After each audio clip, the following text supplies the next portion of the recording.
8 de la mañana, 26 minutos. Le agradecemos a la doctora Ivonne Núñez, ministra de Trabajo, con quien vamos a conversar sobre el tema pendiente, sobre la suspensión de la vicepresidenta Verónica Abad. Doctora Ivonne Núñez, un gusto recibirla aquí en los micrófonos de Radio Forever. Bienvenida, muy buenos días. Muy buenos días, muchas gracias por esta cordial y atenta invitación para poder conversar, dialogar con usted todas las inquietudes que como periodista evidentemente la tiene y también que la ciudadanía conozca en qué situación se encuentra este mediático caso constitucional. Así es, precisamente siguiendo ya la línea, ¿no?, de esta historia que se ha formado atrás de tanta noticias que están alrededor de este tema. Precisamente uno de los temas ha quedado pendiente a resolver en la audiencia solicitada por la vicepresidenta Verónica Abad y su defensa técnica. Es la pregunta formulada por la jueza Nubia Vera a su representante, Ivonne, cuando le dice en qué normativa legal y artículo se fundamenta la suspensión de 150 días por abandono injustificado del trabajo. Doctora. Bien, quiero expresar que teóricamente existen normas que son de textura abierta. Por tanto, se tiene que aplicar allí interpretaciones normativas y también principios jurídicos de acuerdo a lo que señala la doctrina, consta en la Constitución y en los códigos de la materia. También existen normativas de textura cerrada. Le voy a dar un ejemplo de normativa de textura cerrada, que no requiere interpretación alguna, sino que lo único que hay que hacer es cumplir tal como consta en esta normativa. El artículo 188 del Código de Trabajo estipula cómo se tiene que liquidar cuando un trabajador es despedido por la causal de despido intempestivo. La normativa dice tomar la última remuneración que ha percibido el trabajador y multiplicada por cada uno de los años de servicio. Y este artículo incluso resuelve un problema, pero lo dice. ¿Qué pasa cuando un trabajador, por ejemplo, ha trabajado 15 años y 2 días? Esos 2 días se deben tomar como año completo, la fracción de días como año completo. Por tanto, la liquidación debe ser por 16 años. Si la última remuneración fue $1,000, deberá recibir $16,000. Esa es una norma de textura cerrada, no tengo interpretación que hacer, lo único que tengo que aplicar tal como me lo dice este artículo que he mencionado. ¿Qué sucede cuando una normativa es de textura abierta? Que no resuelve el problema, y es el caso de la LOCEP, Código referente al comportamiento y a la administración desde el punto de vista de la administración disciplinaria, llamémoslo así, y sancionadora para los servidores públicos. Tiene normas de textura cerrada y normas de textura abierta. Una norma de textura cerrada que resolvió el primer problema: si la hoy legitimada activa, sumariada, suspendida, era o no era servidora pública. Pues el artículo 229 de la Constitución de la República establece de manera genérica que todos aquellos que estamos en el sector público somos servidores públicos. Pero aquí viene la LOCE y dice lo siguiente, con una norma de textura cerrada, por eso se aperturó el sumario, que aquellas personas de elección popular son servidores públicos de plazo fijo. Y aquellas personas que son servidores de carrera, evidentemente no son servidores de plazo fijo, son servidores de carrera. Es decir, la LOCE encajona a servidores de carrera y a servidores que son de periodo fijo. Un servidor de carrera, una persona que trabaja en la función judicial, empieza como secretario y puede llegar incluso a ser, a través de los concursos de mérito y oposición, juez de alta instancia. Muy bien, no solo que lo dice la Constitución y la LOCEP. ¿Qué sucede cuando una persona no va más de 3 días de manera injustificada al puesto de trabajo? Dice la LOCEP que amerita 2 sanciones: suspensión o destitución. Suspensión o destitución. Como la destitución significa, establece la LOCEP, una sanción administrativa de 24 meses de inhabilitación, es decir, no puede ejercer cargo público, y los 24 meses son equivalentes en días a 730 días.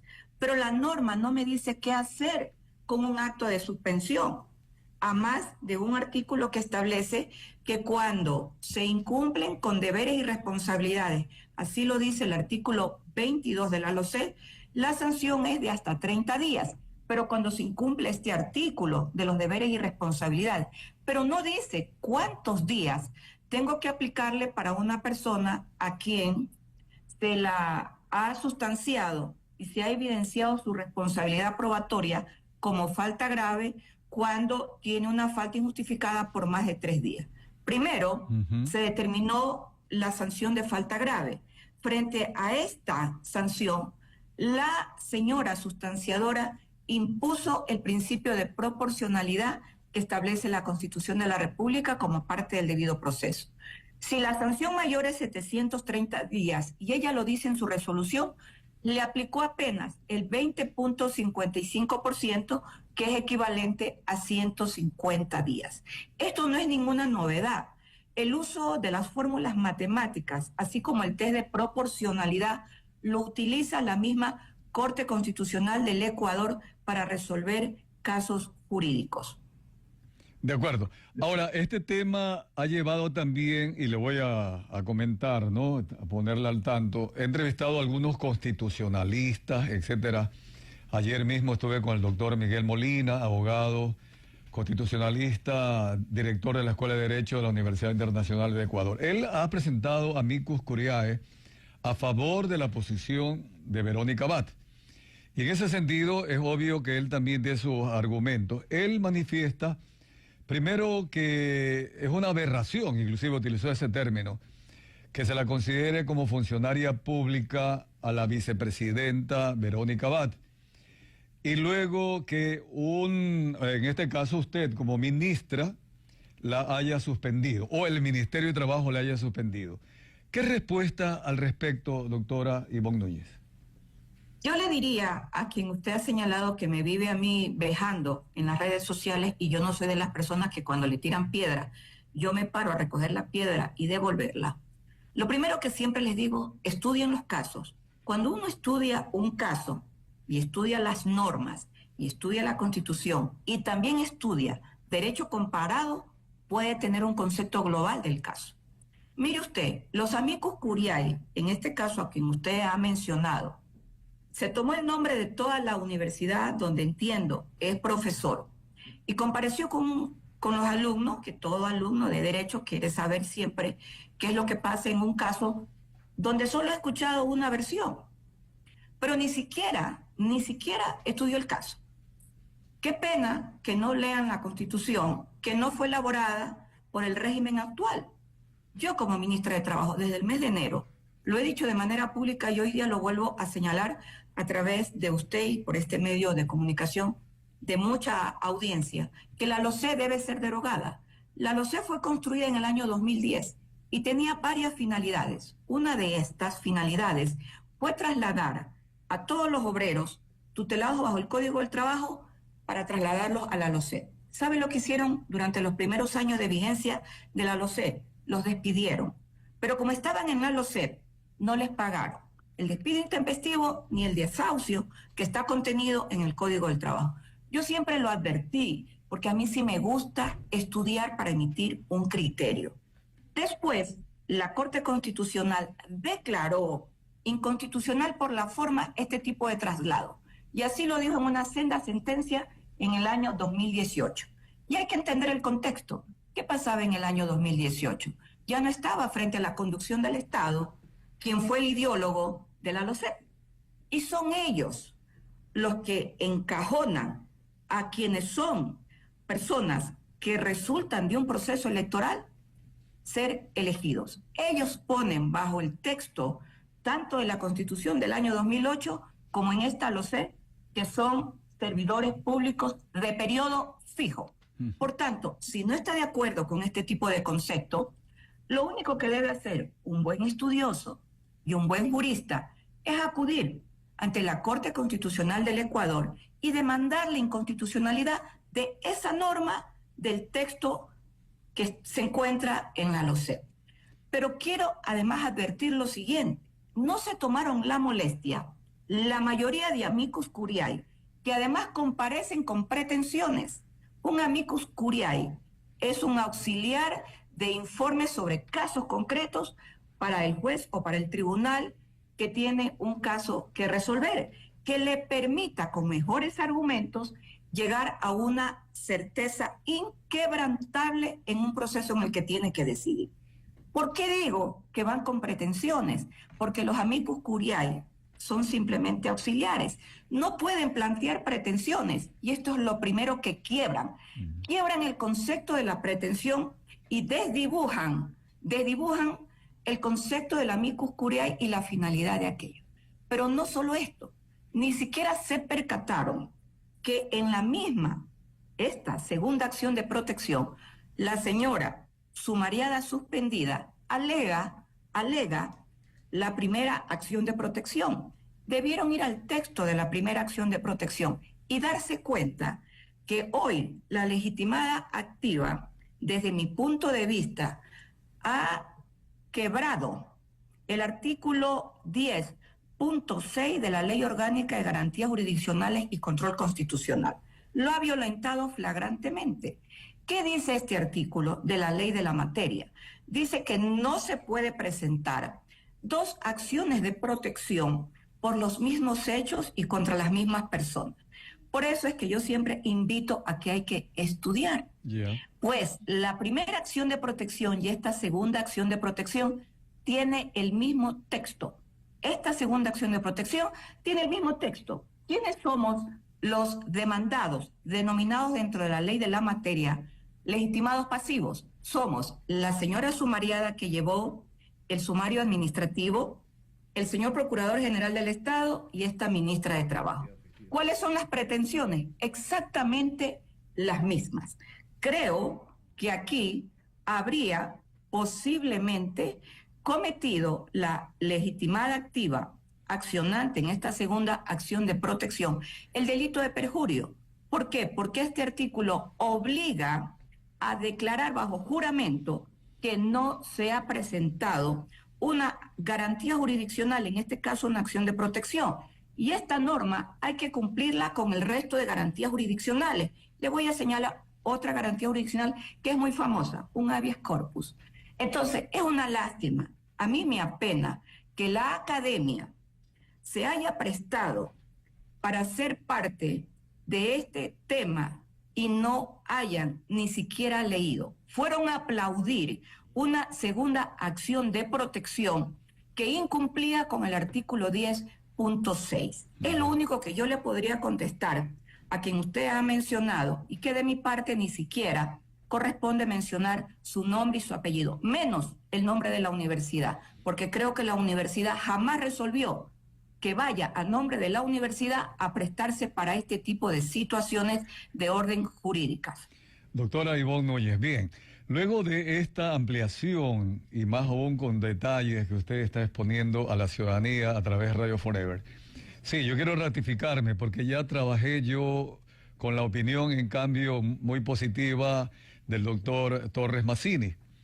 Él justamente en lo personal me hizo caer en cuenta que existe el artículo 229 de la Constitución que dice que serán servidoras o servidores públicos todas las personas que en cualquier forma o a cualquier título trabajen, presten servicios o ejerzan un cargo, función o dignidad dentro del sector público. Decía el doctor Torres Mazzini que Rafael Correa y sus asambleístas allá en la Constituyente Montecristi eliminaron la diferencia entre quien es electo en las urnas y quien es electo por orden jerárquico del gobierno. Esto es lo que usted también está respaldando, o sea, utilizando en la Constitución, artículo 129, para declarar que la señora Verónica Abad es funcionaria pública.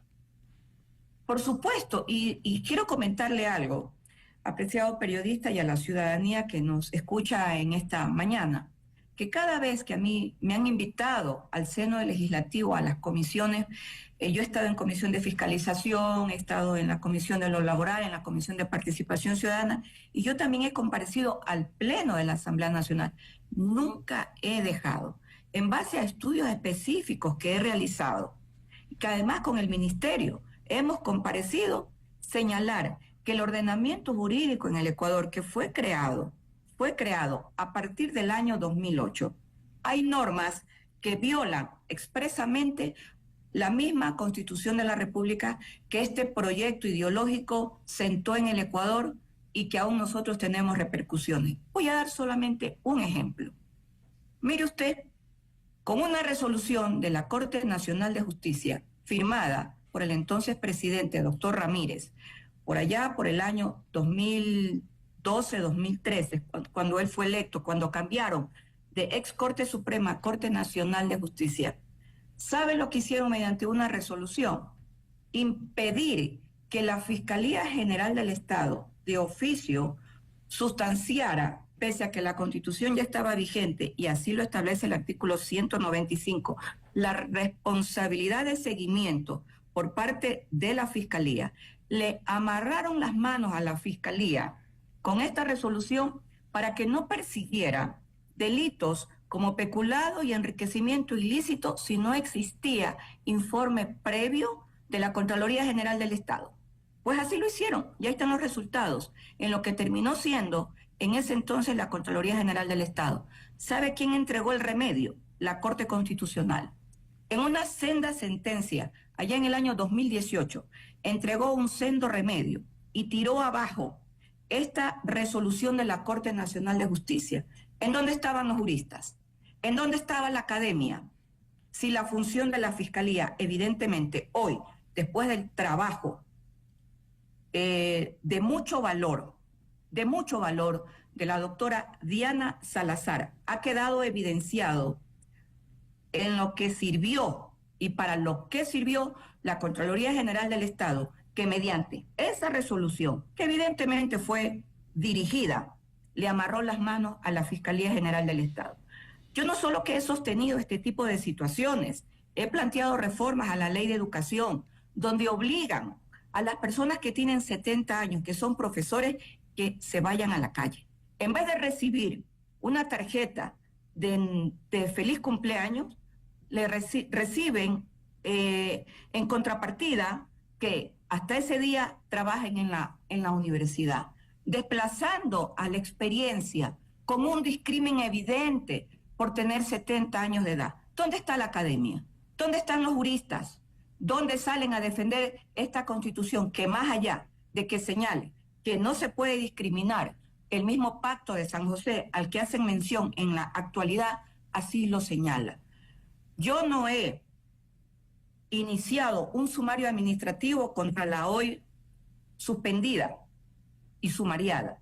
Es una determinación mediante una acción constitucional donde los constitucionalistas le dijeron a la sumariada hoy suspendida que acuda a este ámbito. Y es el ámbito constitucional, así está en la primera acción de protección, quien le exige al Ministerio de Trabajo y a la señora sustanciadora que el sumario administrativo debía continuar, que lo único que no podía hacer era destituirla, porque ese es un tema de juicio y de orden político. De acuerdo. Pero la parte administrativa le ratificó la competencia al Ministerio de Trabajo. En este caso mediático estamos por un tema de orden constitucional, no porque la ministra del Trabajo haya dispuesto el inicio del sumario administrativo. Yo no hago ese tipo de acciones. Doy la cara y voy a comparecer, como lo vengo haciendo, ante la señora magistrada que lleva esta segunda acción de protección, que tiene identidad subjetiva e identidad objetiva respecto a la primera. Es idéntica porque yo he sido accionada. De acuerdo. Ahora, una última inquietud. Realmente es un tema tan interesante. Además, yo creo que los estudiosos de la Constitución, de las leyes, los estudiantes, ojalá, siempre apelo a las escuelas de Derecho, estén atentos a este tema, doctora Ivonne Núñez. Le voy a plantear la última inquietud.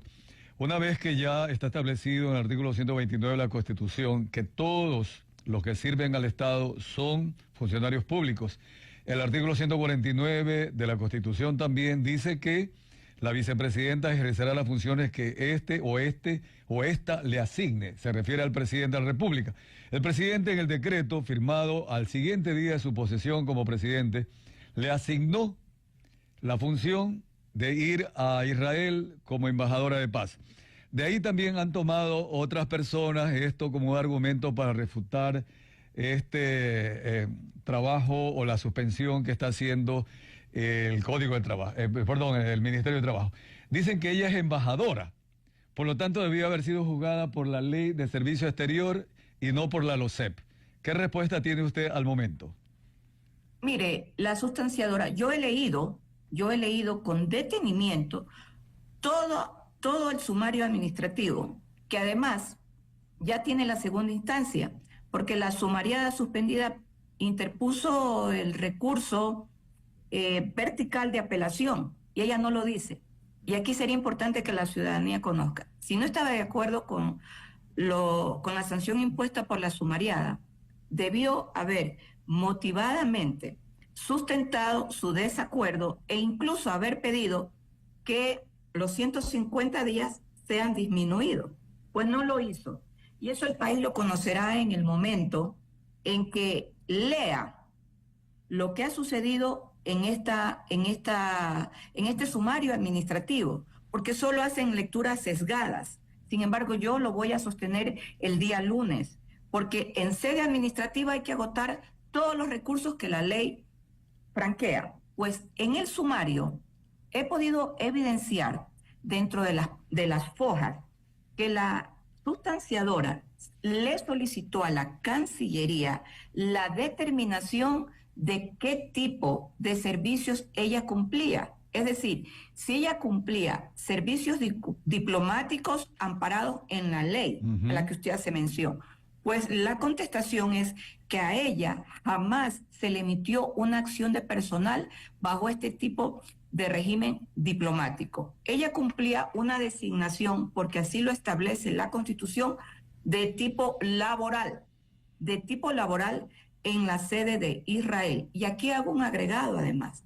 Cuando ella tuvo esta primera designación, el Ministerio de Trabajo, emitió un acuerdo ministerial a favor de la hoy sumariada suspendida, a fin de garantizar los recursos económicos del Ministerio de Economía y Finanzas, no solo para su traslado, sino para su permanencia. Cada semana, la señora sumariada suspendida tenía contactos con el Ministerio del Trabajo, y este Ministerio de Trabajo jamás hizo, en lo más mínimo, una acción para desvincular, y el señor presidente jamás emitió ninguna disposición para desvincular algún funcionario o trabajador de la Vicepresidencia de la República. De hecho, es ella quien solicita el traslado de esta sede diplomática a otra sede. Ella debió haberse trasladado no antes de la disposición emanada por la Cancillería, que dispuso que hasta antes del 1 de septiembre ella se presente. Ella tenía ya su decreto desde la primera quincena del mes de agosto. Es decir, que ella debió haberse trasladado posterior al día 15 de agosto y no lo hizo. Se traslada y lo manifiesta de manera pública el día 9 de septiembre. Vamos a ver finalmente cuál es la decisión que se va a tomar en esta segunda acción de protección. Sí, nada más para redondear, de acuerdo a lo que le acabo de escuchar, ¿no? Yo estuve presente justo en Quito en una reunión cuando Verónica Abad, una vez que ya ella había pedido salir de Israel por el riesgo permanente que sufría, y cuando se la cambia a Turquía, ella había manifestado que se lo hacía para callarla, para ocultarla. Entonces, había ahí algún tipo de incongruencia. Ahora, finalmente, el abogado defensor de ella, cuando ya se conoció que se aplazó para concluir la audiencia para el próximo lunes, él, de manera textual, habló sobre la sala especializada penal para que se recurra a ella para el juzgamiento de delitos relacionados con corrupción y crimen organizado, y para que remita el expediente íntegro de la primera acción de protección que interpuso Abad. ¿Qué es este tema donde ya inclusive el mismo abogado defensor de Verónica Abad habla de tema de corrupción y crimen organizado? Doctora Ivonne Núñez. Bien, su pregunta es de mucha importancia. La primera acción de protección que le fue desfavorable a la legitimada activa, patrocinada por los abogados constitucionalistas, que ya la ciudadanía y el país los conoce, le fue desfavorable no solo en la medida cautelar, sino en la decisión de fondo. De esta decisión de la primera acción de protección que fue presentada por la señora sumariada suspendida, ella interpuso un recurso de apelación que recayó mediante sorteo en una sala especializada denominada de crimen organizado, que son las salas nuevas que fueron creadas aquí en la ciudad de Quito justamente para el combate del crimen organizado. Nada tiene que ver la denominación con la esencia, es que también ellos, de acuerdo a lo que establece la Ley Orgánica de Garantía Jurisdiccional y Control Constitucional, tienen que conocer si mediante sorteo son asignados los casos, tienen que conocer el caso y tienen que resolver. ¿Qué es lo que hace esta sala? Esta sala decide no resolver, suspender el trámite y remitir en consulta a la Corte Constitucional para que le dé el criterio acerca de 4 artículos del Acuerdo Ministerial número 175 del año 2024.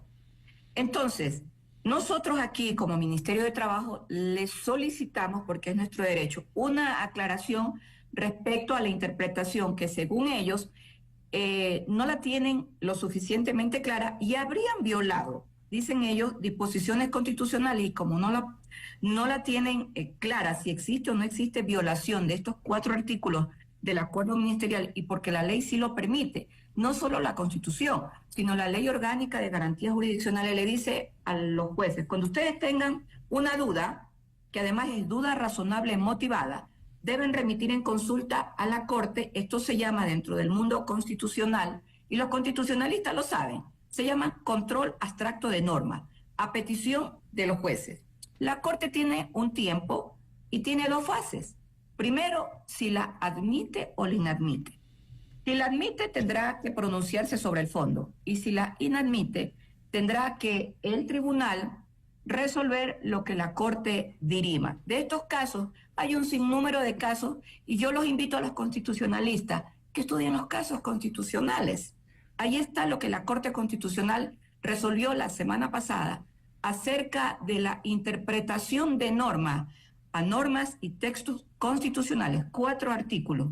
Entre estos artículos, las funciones que tiene el Ministerio del Trabajo. ¿Qué le dice la Corte Constitucional a la Asamblea? Que no se requiere interpretación, porque hay normas que son cerradas. No requiere interpretación ninguno de los 4 artículos. Y además agrega lo siguiente, porque ¿cuál era la finalidad de la Asamblea Nacional? Que el pronunciamiento fuera en relación a la fuerza mayor, que está detallada, ampliamente explícita en el Código Civil. Y la Corte Constitucional le dice que para hablar de fuerza mayor, taxativamente no existe un catálogo. La norma entonces es abierta. Esto es lo importante de conocer cómo se maneja la textura de una norma. En definitiva, le rechazó la interpretación constitucional. Y mire usted, ¿quiénes son los primeros dentro del mundo del derecho que deben aprender a interpretar las normas? ¿No son los legisladores? Pues ahora en el Ecuador ya no solo tiene como función la legislatura, en este caso los legisladores, aprender a interpretar las normas, es una obligación, sino que la misma Ley Orgánica de Garantías Jurisdiccionales obliga a la interpretación cuando las normas no son claras. Hoy todos podemos interpretar, y lo más importante de la interpretación es aplicar las técnicas de interpretación, y les doy una, el test de proporcionalidad. ¿Cómo triunfa una norma frente a otra norma? Ojalá que los estudiosos y los constitucionalistas conozcan grandes sentencias de la Corte Constitucional donde ha aplicado el test de proporcionalidad y también ha aplicado la fórmula del peso, donde se aplican fórmulas matemáticas. Esto es lo importante de conocer el mundo de la ciencia jurídica, que está determinada para resolver grandes problemas jurídicos. Muchas gracias, doctora Ivonne Núñez. Realmente sí, a mí este tema para esta entrevista me llevó a revisar varios artículos de la Constitución justamente por la ponderación jurídica, y además artículos 424, 425 de la supremacía de la Constitución sobre las leyes. Muchas gracias, doctora. Muchas gracias a usted y cuenten siempre con esta servidora que le roba horas a la noche para poder entender todo este andamiaje jurídico que crearon y que yo creo que de a poco se tiene que ir desbaratando. Sí, ojalá, ojalá, porque realmente la Constitución ya tiene 14 años, va a llegar a tener 20 dentro de poco, o 16 años, perdón, va a llegar a tener 20 y todavía nos causa este tipo de controversias. Muy amable, un abrazo a la doctora Ivonne Núñez, ministra de Trabajo. Gracias. Muchas gracias a usted y permítame solamente con esto cierro. La misma Constitución de la República, y lo dice no en español, lo dice en quechua, Amaki llama yu llama shua, y entre eso significa no mentir. Así es. Gracias. Muchas gracias, sí, ok. Vamos a la pausa comercial, sí.